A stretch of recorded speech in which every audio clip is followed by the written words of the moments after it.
Hello बच्चों, मैं आशा करती हूँ कि आप लोग ठीक ठाक होंगे, सेफ़ होंगे, हेल्दी होंगे। तो चलिए हम आज का टॉपिक अपना पढ़ते हैं। हमारा आज का टॉपिक है आरोही क्रम और अवरोही क्रम। अब जैसे कि आप लोग जानते हैं, संख्याओं से आप लोग पहले परिचित हैं, लेकिन उनको आप आरोही क्रम और अवरोही क्रम में लगाना नहीं जानते हैं। जैसे कि आरोही क्रम हम किसे कहते हैं?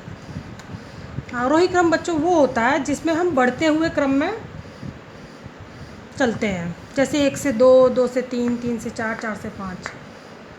और अवरोही क्रम वो होता है जिसमें हम घटते हुए क्रम में संख्याओं को लगाते हैं। ठीक है।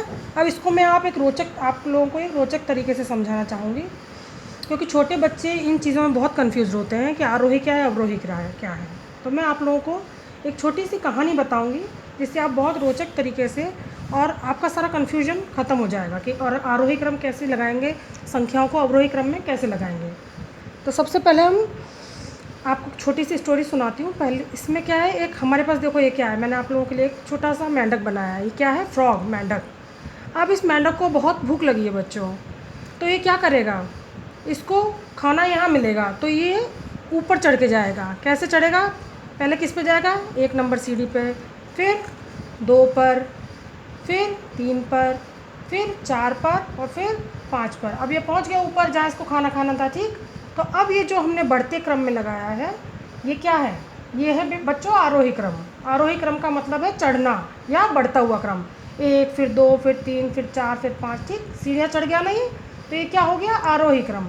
और अब इसको क्या करना है, इसने खाना खा लिया तो अब इसको वापस नीचे आना अपने घर। इसका घर यहाँ पे है, तो ये क्या करेगा? अब ये अवरोही क्रम में उतरेगा, यानी कि घटते हुए क्रम में। अब ये उतरेगा 5 है, देखो 5 है, 5 से 4 पे आया, 4 से 3 पे आया, 3 से 2 पे आया और 2 से 1 पे, और ये इसके देखो इसके घर पहुंच गया।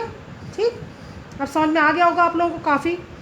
और एक और तरीका मैं आपको बताती हूँ, एक ट्रिक है कि अगर आप कभी भूल जाओ बाई चांस, वैसे इससे आप बहुत अच्छे से समझ सकते हो चीज़ को, लेकिन अगर आप कभी भूल जाओ तो आपको एक चीज़ याद रखनी है कि आरोही में कितने शब्द हैं? 3 शब्द हैं, आरोही। ठीक है। और आरोही का मतलब आप इससे ऐड कर लेना कि चढ़ना। आरोही का मतलब है चढ़ना, यानी कि 1 से 2, 2 से 3 बढ़ते हुए क्रम में चढ़ना है हमको। ठीक है। इसमें भी 3 शब्द है, इसमें भी 3 शब्द है, दोनों को आप मिला के याद करना। अब यहाँ कितने शब्द हैं? अवरोही 4 शब्द हैं। इन 4 शब्दों के साथ हमको क्या करना है? उतरना है। जो संख्या उतरते हुए क्रम में है, यानी कि घटते हुए क्रम में है। इस तरह से आप याद करेंगे कि आरोही चढ़ना या बढ़ता क्रम, और अवरोही उतरने का क्रम, उतरना, यानी कि बड़े से छोटी संख्याएँ लगानी है अवरोही में, और असेंडिंग ऑर्डर आरोही क्रम में हमको छोटी से बड़ी संख्याएँ लगानी है। Ascending order, descending order. ठीक, अब आपको काफ़ी कुछ क्लियर हो गया होगा। तो बच्चों अच्छे से घर पे रहो, सेफ रहो और पढ़ाई करो।